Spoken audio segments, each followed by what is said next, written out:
السلام علیکم ورحمۃ اللہ وبرکاتہ ان الحمد للہ نحمده ونصلي على رسوله الكريم اعوذ باللہ من الشیطان الرجیم بسم اللہ الرحمن الرحیم قل هو اللہ احد اللہ الصمد لم یلد ولم یولد ولم یکن له کفوا احد۔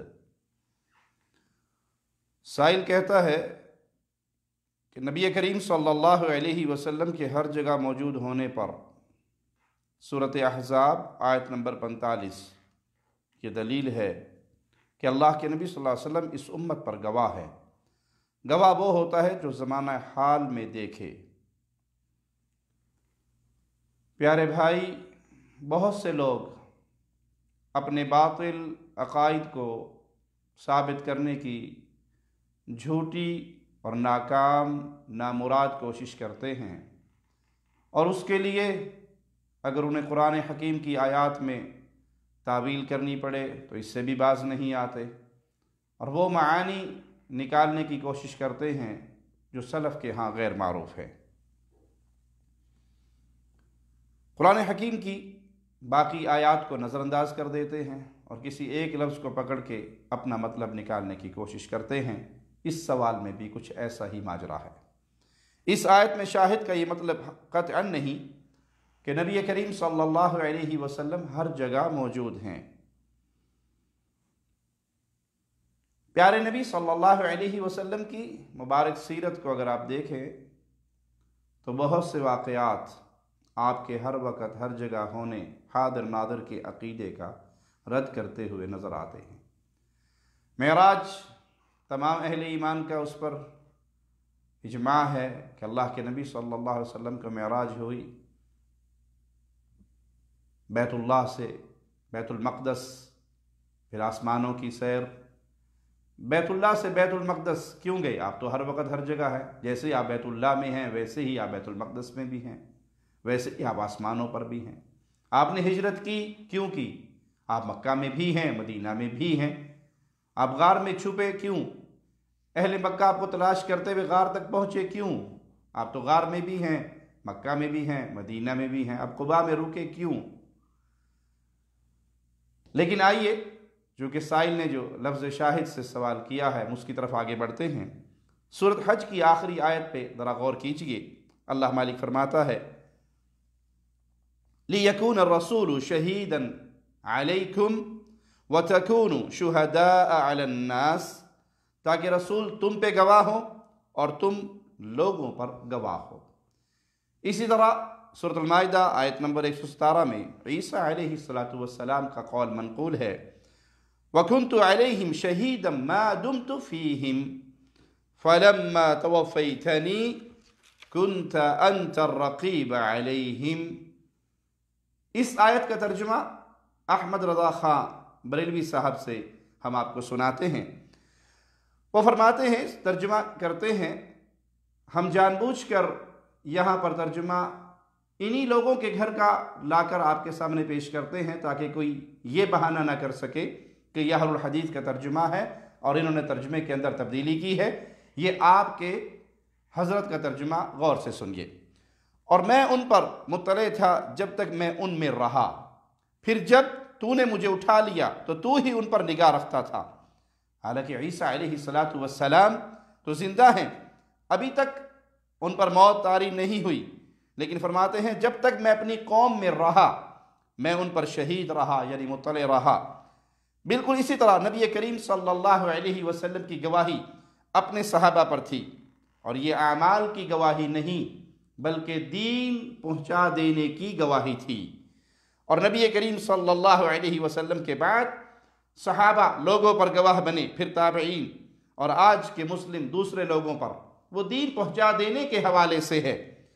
اگر یہ حضرات اپنی ضد کو نہیں چھوڑتے اور اس کا معنی یہی لیتے ہیں تو اس سے تو یہ مطلب ثابت ہوا کہ پھر ہر امتی بھی حاضر ہے ہر جگہ پر، کہ یہی لفظ شہید امتی کے لیے بھی آیا ہے، رسول کریم صلی اللہ علیہ وسلم کے لیے بھی استعمال ہوا اور امتی کے لیے بھی استعمال ہوا۔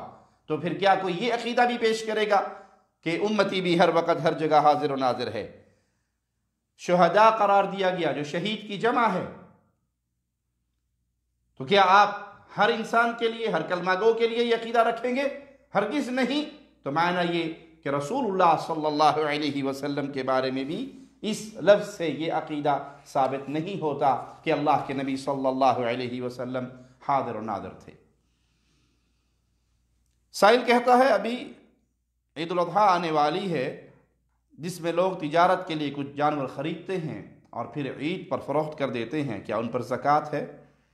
مال تجارت پر زکوٰۃ سال کے پورے ہونے پر ہے، وہ نصاب کو پہنچے اور ایک سال اس پہ گزر جائے۔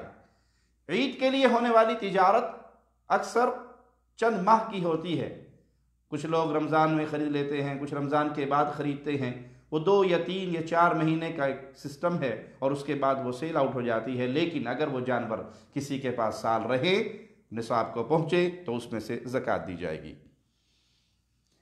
سائل کہتا ہے کہ ہر انسان کی روح قیامت سے پہلے قبر میں واپس لوٹ آتی ہے، قرآن حکیم کی ایک آیت یا بخاری مسلم کی ایک حدیث کا حوالہ دیں۔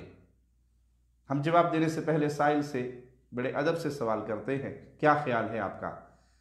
نبی کریم صلی اللہ علیہ وسلم کی کوئی حدیث اگر صحیح بخاری اور صحیح مسلم میں نہیں، باقی کتابوں میں ہے، تو آپ اس کو تسلیم نہیں کریں گے؟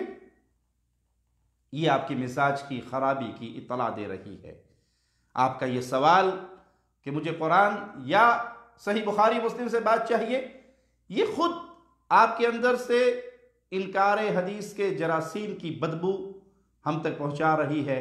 یہ سوال وہی کر سکتا ہے جو اس بد عقیدگی کا شکار ہو چکا ہو یا اس پر جراثیم ظاہر ہونا شروع ہو چکے ہوں۔ جس طرح صحیح بخاری و مسلم میں موجود روایات اللہ کے نبی صلی اللہ علیہ وسلم کے فرامین، اس پر ایمان لانا اہل ایمان پر لازم ہے، اسی طرح اللہ کے نبی صلی اللہ علیہ وسلم سے کوئی حدیث ثابت ہو جائے جو صحیح سند سے ہم تک پہنچی ہو اور وہ کسی کتاب میں ہو، اسے کسی امام نے روایت کیا ہو، صحیح سند سے ہو، ہم اس پر ایمان لاتے ہیں اور ہم یہ قاعدہ، یہ کلیہ، اہل ایمان کا قاعدہ کلیہ تسلیم نہیں کرتے کہ صرف قرآن سے دکھائیے، یا چلے قرآن کے بعد ہم مان لیتے ہیں بخاری مسلم سے دکھائیے اور باقی کتابوں کو ہم نہیں مانتے۔ یہ منکرین حدیث کی شرارت ہے۔ اور اگر آپ کے اندر یہ جراثیم نہیں ہیں، غلطی سے آپ یہ سوال کر بیٹھے ہیں، تو اصلاح کیجئے۔ سوال کا انداز یہ ہو کہ اللہ کے نبی صلی اللہ علیہ وسلم کی صحیح حدیث سے دکھائیے یہ مسئلہ، اللہ کے کلام سے یا رسول اللہ صلی اللہ علیہ وسلم کی صحیح حدیث سے۔ تو آئیے سنن ابی داؤد حدیث نمبر 4753، اور یہ روایت اور بھی کئی کتابوں میں موجود ہے۔ حدیث کے لفظ کیا ہے؟ فَتُعَادُ رُوحُهُ فِي جَسَدِهِ، اس کی روح اس کے جسم میں لوٹا دی جاتی ہے۔ اسے کئی ایک محدثین نے صحیح قرار دیا، ہمارا اس پر ایمان ہے۔ بہرحال روح کے لوٹانے کا ماجرا حدیث میں موجود ہے، ہم اس کو تسلیم کرتے ہیں، لیکن یہ بندہ دنیا کے لحاظ سے میت ہے، مردہ ہے، یہ ڈیڈ باڈی ہو کر قبر میں گیا ہے، اس کو قبر میں جانے کے بعد دنیاوی زندگی نصیب نہیں ہوئی، اس کی حیات برزخی ہے جس کا ہمیں شعور نہیں، نہ قرآن نے دیا نہ حدیث نے دیا۔ یہ ڈیڈ باڈی ہو کر، یہ مردہ ہو کر قبر میں گیا، قبر میں اس کی روح لوٹائی گئی، یہ زندہ ہوا آخرت کی زندگی کے ساتھ، برزخ کی زندگی کے ساتھ، نہ کہ دنیا کی زندگی کے ساتھ۔ یہ نہیں ہے کہ اس کی قبر پہ چیڑی آیا یا چیڑا آیا، اسے پتا ہے، مریدنی آئی یا مرید آیا، اسے پتا ہے، کون آیا، یہ ان سے ہم کلام بھی ہوتا ہے، باتیں بھی کرتا ہے، دیکھتا بھی ہے۔ اسی لیے بعض لوگوں نے لکھا ہے کہ 35 کی طرف سے ہو کر آنا چاہیے تاکہ مردے کو گردن موڑ کر نہ دیکھنا پڑے۔ یہ سب باتیں جھوٹ ہیں، جھوٹ کا پلندہ ہے۔ یہ بات صحیح ہے کہ اس کی روح لوٹائی گئی، روح لوٹائے جانے کے باوجود وہ دنیا کے لحاظ سے ڈیڈ باڈی ہے، میت ہے، مردہ ہے، اور اس کا معاملہ برزخ کی زندگی کا ہو جاتا ہے۔ میں مثال دے کے سمجھاتا ہوں، جب انسان سو جاتا ہے تو اس کی روح نکل جاتی ہے، قرآن سے ثابت ہے، لیکن روح نکلنے کے باوجود سوتے ہوئے شخص کو زندہ ہی کہتے ہیں، مردہ نہیں کہتے۔ حدیث میں آتا ہے کہ اس کی روح قبض کر لی جاتی ہے، پھر اللہ اس کی روح کو واپس بھیج دیتا ہے، لیکن وہ شخص زندہ ہے، یہ دنیا کی زندگی ہے، یہ دنیاوی زندگی. اسی لیے انسان جب سوتا ہے اللہم باسمک اموت واحیا، یہ دعا پڑھتا ہے، اے اللہ میں تیرے نام پہ مرنے لگا ہوں. یہ نیند موت ہی کی ایک یاد دلواتی ہے ہمیں، لیکن وہ زندہ ہوتا ہے اور اس کی روح واپس آتی ہے. اسی طرح برزخ میں روح لوٹتی ہے، اس کے باوجود دنیا کے لحاظ سے وہ ڈیڈ باڈی ہے، دنیا کی زندگی اسے حاصل نہیں، دنیا والوں کو اس کا شعور نہیں، اس کو دنیا والوں کی زندگی کا شعور نہیں، سوائے وہ جو اللہ چاہے. سائل کہتا ہے سورہ تکویر آیت نمبر 7 میں قیامت کے تذکرے میں ہے جب روحیں جسموں سے ملا دی جائیں گی. کہتا ہے مجھے یقین ہے اس سوال کا جواب دلیل سے نہیں دیا جائے گا. قیامت کے دن اس معاملے میں اور قبر میں لوٹائے جانے والی صحیح حدیث میں کوئی ٹکراؤ اور کوئی تضاد نہیں ہے. قیامت کے دن یہ معاملہ ہر جسم کے ساتھ ہوگا اور قیامت سے پہلے ہر مرنے والے کے ساتھ یہ معاملہ ہوتا ہے. جیسے سورہ بقرہ آیت نمبر 243، ہزاروں لوگ موت کے خوف سے اپنے گھروں سے نکل پڑتے ہیں تو اللہ ان سے کیا کہتا ہے؟ موتو ثم احیاہم، مر جاؤ. پھر ان سب کو اللہ مالک نے دوبارہ زندہ کر دیا. جب اللہ نے ان کو موت دی تو ان سب کی روحیں قبض کر لی، کیونکہ اس کے بغیر تو موت واقع نہیں ہوگی. روح اور جسم کا رشتہ ٹوٹے گا تبھی موت ہوگی. ان پر موت آئی، ان کی روحیں الگ ہوئی، روحیں قبض کی گئی، اور پھر قیامت سے پہلے ان کی روحوں کو ان کے جسموں میں لوٹا کر زندہ کر دیا. تو سورہ بقرہ کی آیت 243 اور سورہ تکویر کی آیت نمبر 7 میں کوئی تضاد نہیں. اسی طرح صحیح حدیث اور آیت میں بھی کوئی تضاد نہیں.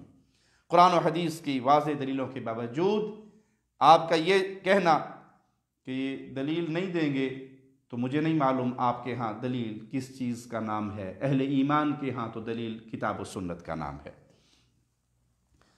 یہ آج کے دور کے منکرین حدیث کے ڈھکوسلے ہیں، چٹکلے ہیں جو اس طرح کے پیش کرتے ہیں، لیکن ہم ان کو پھر بھی پیار اور محبت سے دعوت دیتے ہیں کہ دلیل اگر پوچھنا چاہتے ہو تو دلیل کتاب و سنت کا نام ہے. اس کی طرف لوٹو گے تو اللہ آپ کو حق کے ساتھ آشنا کر دے گا. لیکن اگر آپ کتاب و سنت کی طرف نہیں لوٹو گے، آخرت کے معاملوں کو، برزخ کے جہاں کو اس دنیا میں عقل کے گھوڑے دوڑا کر سمجھنے کی کوشش کرو گے تو گمراہی کے راستے کا راہی بن جاؤ گے. سائل کہتا ہے سیدنا عثمان کے قاتل کون تھے جس قاتل کا بہانہ بنا کر امیر معاویہ نے حضرت علی کی خلافت نہیں مانی؟ جب خود تخت پر بیٹھے تو بدلہ لیا کہ نہیں؟ یہ ڈرامہ ہی تھا، قتل کا بہانہ. یہ آپ بتا کر اپنی روزی روٹی بند نہیں کروانا چاہتے. امیر معاویہ رضی اللہ عنہ وارضا پر ڈرامہ اور بہانہ بنانے کا الزام لگانے والے رافضی مجرم ہیں جو یہودیوں کی نسل سے چلے آ رہے ہیں. اعتراضی جواب ہم آپ سے پوچھتے ہیں، امیر علی رضی اللہ عنہ وارضا اس بات کو تسلیم کرتے تھے کہ میں سیدنا عثمان کے قاتلوں سے انتقام لوں گا، کیوں نہیں لیا؟ حکومت ملنے کے بعد، امن اور سکون ہو جانے کے بعد، فتنے مٹ جانے کے بعد، خوارج سے فارغ ہو جانے کے باوجود انہوں نے سیدنا امیر عثمان کے قاتلوں سے انتقام نہیں لیا. مصلحت تھی اس میں کہ ان سے انتقام لینا مزید فتنے کو ہوا دینا تھا، کیونکہ وہ مجرم، وہ سبائی، وہ فتنہ پرست، ان کے قبائل ان کے سر پر تھے. اور یہی ماجرا امیر معاویہ رضی اللہ عنہ نے جب خلافت سنبھالی تو یہی چیز انہیں نظر آئی کہ اگر وہ اس پر انتقام لیتے ہیں تو ماجرا وہی ہوگا کہ فتنے کی ہوا کو اور زیادہ پھیلنے کا موقع ملے گا. اگر آپ ماننا چاہیں صرف بغض صحابہ کے اندر آپ کا دل آپ کے لباس کی طرح سیاہ نہ ہو چکا ہو تو آئیے رسول اللہ صلی اللہ علیہ وسلم کی طرف چلتے ہیں. رئیس المنافقین، مومنوں کی ماں پر الزام لگانے والوں میں پیش ہے. اللہ کے نبی صلی اللہ علیہ وسلم نے اس سے انتقام کیوں نہیں لیا؟ فتنے کی وجہ سے.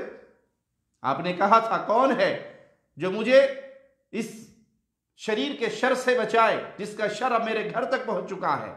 اختلاف ہوا صحابہ میں، آپ نے معاملے کو ٹھنڈا کیا اور اس فتنے سے بچنے کے لیے اس شخص پر حد جاری نہیں کی گئی۔ یہی معاملہ امیر علی کا رضی اللہ عنہ اور یہی معاملہ امیر معاویہ کا۔ اگر تم الزام لگاتے ہو امیر المؤمنین کاتب وحی سیدنا امیر معاویہ رضی اللہ عنہ وارضاہ پر، تمہارا امیر معاویہ کے خلاف زبان درازی کرنا تمہارے اپنے مذہب کا بیڑا غرق کر دیتا ہے۔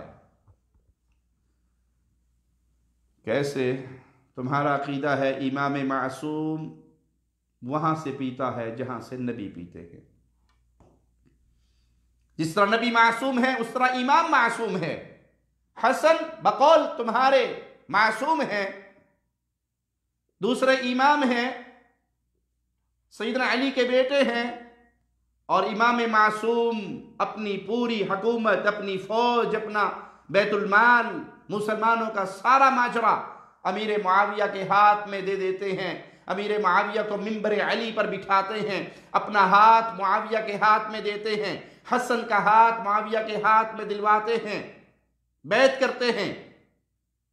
معصوم ہیں، وہیں سے پیتے ہیں جہاں سے نبی پیتا ہے، تو پھر ماننا پڑے گا امیر معاویہ یہ شان رکھتے تھے کہ وہ خلیفہ بنے حسن کے، وہ خلیفہ بنے حسین کے رضی اللہ عنہم اجمعین۔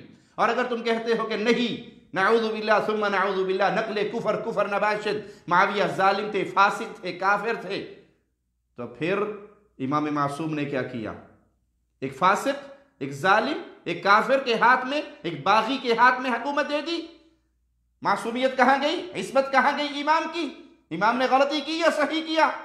اگر تم کہو کہ صحیح کیا تو پھر مانو کہ امیر معاویہ جو حسن کے خلیفہ، جو حسن کے لیے بھی امیر المؤمنین، جو حسین کے لیے بھی امیر المؤمنین، اور دونوں ان کے ہاتھ پر بیعت کرتے ہیں اور ان کے ساتھ عہد و پیمان کرتے ہیں، حکومت ان کے ہاتھ میں دیتے ہیں، انہیں منبر علی پر بٹھاتے ہیں، تو یہ شخصیت اتنی عظیم تھی کہ سیدنا حسن نے ان کو دیکھا اور اپنے نانا کی دی ہوئی بشارت کو پورا کیا، میرا یہ بیٹا سید ہے اور مسلمانوں کی دو جماعتوں میں اتحاد و اتفاق کا ذریعہ بنے گا۔ اور اگر تم کہتے ہو کہ نہیں حسن نعوذ باللہ ثم نعوذ باللہ، جیسے تمہارے بزرگوں نے لکھا ہے کہ حسن نے تو مومنوں کو ذلیل کروا دیا، حکومت اپنے گھر سے اٹھا کر بنو امیہ کے گھر میں بھیج دی، تو پھر تمہارا مذہب برباد ہو گیا کہ تمہارے نزدیک امام معصوم ہوتا ہے، اور یہ امام معصوم نہیں، سارا دین کا ہی بیڑا غرق ہو گیا۔ تم یہ حقیقت نہیں بتاتے، تم یہ حقیقت اپنی دال روٹی بند ہونے کے چکر میں نہیں بتاتے کہ کہیں تمہارے محرم کے اندر وہ کھانے کے دھندے، وہ کاروبار، وہ کھچڑے، وہ حلوے، وہ مانڈے وہ بند نہ ہو جائیں، جس کے نام پر پورا سال تمہارے پیٹ بھرے جاتے ہیں، وہ بند نہ ہو جائیں۔ تم نہیں بتاتے کہ سیدنا حسن کی شہادت کے بعد کوفیوں نے سیدنا حسین کو خط لکھے تھے کہ تیرے بھائی نے بیعت کی تھی، تو نے بھائی کی وجہ سے کی تھی، بیعت توڑ دے۔ پیارے نبی صلی اللہ علیہ وسلم کے اس پیارے نواسے نے جواب میں کہا تھا میرے اور معاویہ کے درمیان عقد ہے، بیعت ہے، اللہ کی قسم میں اس کو نہیں توڑوں گا۔ یہ تم نہیں بتاتے کہ حسین نے اپنا ہاتھ معاویہ کے ہاتھ میں دیا، اس کو اس قابل سمجھا تو ان کو ہاتھ دیا، اس قابل سمجھا تو اپنا امیر المؤمنین بنایا۔ تمہیں اپنے کاروبار بند ہونے کا ڈر ہے، اسی لیے اس حقیقت کو عوام الناس کے سامنے پیش نہیں کرتے۔ سائل کہتا ہے شب برات کی کیا حقیقت ہے؟ بہت سے لوگوں نے یہ سوال کیا ہے۔ نجات کی رات، اس حوالے سے بعض موضوع اور ضعیف روایات کے مطابق جہنم سے نجات ملتی ہے، لیکن اس رات میں کوئی عبادت، کوئی عمل، رات کا قیام، صبح کا روزہ کسی صحیح حدیث سے ثابت نہیں ہے۔ شعبان کے مہینے کی اپنی فضیلت ہے، اللہ کے نبی صلی اللہ علیہ وسلم نے کثرت سے اس ماہ میں روزے رکھے ہیں، لیکن اس رات کی کوئی خاص عبادت کسی صحیح حدیث سے ثابت نہیں۔ کجا یہ کہ اس رات کو پٹاخے بجائے جائیں اور کھانے پکائے جائیں اور پکوان بانٹے جائیں اور لوگوں کے سامنے اس چیز کو نشر کیا جائے اور اس کی دعوت دی جائے کہ عام سال کی راتوں کی طرح ایک رات ہے، اس میں عبادت کے لیے کوئی عمل رسول اللہ صلی اللہ علیہ وسلم کی کسی صحیح حدیث سے ثابت نہیں۔ سائل کہتا ہے روزے کی حالت میں انہیلر کا استعمال کرنے سے روزہ ٹوٹ جاتا ہے یا نہیں؟ انہیلر جو دمے کے مریض یا سانس کے مریض ہیں وہ اس میڈیسن کو لیتے ہیں، تو شیخ ابن باز رحمہ اللہ، شیخ ابن عثیمین رحمہ اللہ کا فتویٰ یہی ہے کہ اس سے روزے پر کوئی اثر نہیں پڑتا، کیونکہ یہ خوراک نہیں ہے بلکہ یہ گیس ہے جو سانس کی نالیاں تنگ ہو جاتی ہیں ان کو کھول دیتی ہیں۔ کوئی انسان کسی کو ہاتھ سے مارے، کیا بدلہ میں اسے مارنا جائز ہے؟ اگر معاف کر دے تو بہت اچھا ہے۔ رسول اللہ صلی اللہ علیہ وسلم نے خوشخبری دی، سچا ہونے کے باوجود اپنا حق چھوڑ دے جھگڑا ختم کرنے کی وجہ سے، میں جنت میں ایک چبوترے کی گارنٹی دیتا ہوں۔ معاف کرنا بہت عظیم عمل ہے، معاف کر دے، ہو سکتا ہے اللہ آپ کو معاف کر دے، لیکن اگر کوئی بدلے میں اپنا بدلہ لیتا ہے، جتنی کسی نے کوئی زیادتی کی اتنا اس کو جوابی طور پہ اس کے ساتھ معاملہ کرتا ہے تو کوئی حرج نہیں۔ سائل کہتا ہے تعزیت کا صحیح طریقہ کیا ہے؟ جو ہمارے معاشرے میں رسم ہے کہ سبھی ہاتھ اٹھا کر دعا مانگتے ہیں، کیا یہ صحیح ہے؟ صحیح بخاری حدیث نمبر 1284، اللہ کے نبی صلی اللہ علیہ وسلم کی صاحبزادی سیدہ زینب سلام اللہ علیہا کی بیٹی فوت ہوئی تو اللہ کے نبی صلی اللہ علیہ وسلم نے یوں تعزیت کی، اِنَّا لِلَّهِ مَا أَخَذْ وَلَهُ مَا أَعْطَى وَكُلٌّ عِنْدَهُ بِأَجَلٍ مُسَمَّى فَلْتَصْبِرْ وَلْتَحْتَسِبْ۔ جو چلا گیا، جو لے لیا اللہ نے وہ بھی اللہ کا، جو دیا ہے وہ بھی اللہ کا، اللہ کے ہاں ہر چیز کا کی میعاد مقرر ہے، صبر کرو اور اللہ سے ثواب کی امید رکھو۔ معاشرے کے اندر جو ایک رواج پا چکا ہے، یہ اصل میں کلام بخشنے کا رواج ہے۔ میت کے گھر پہ اکٹھے ہوتے ہیں، جی کلام بخش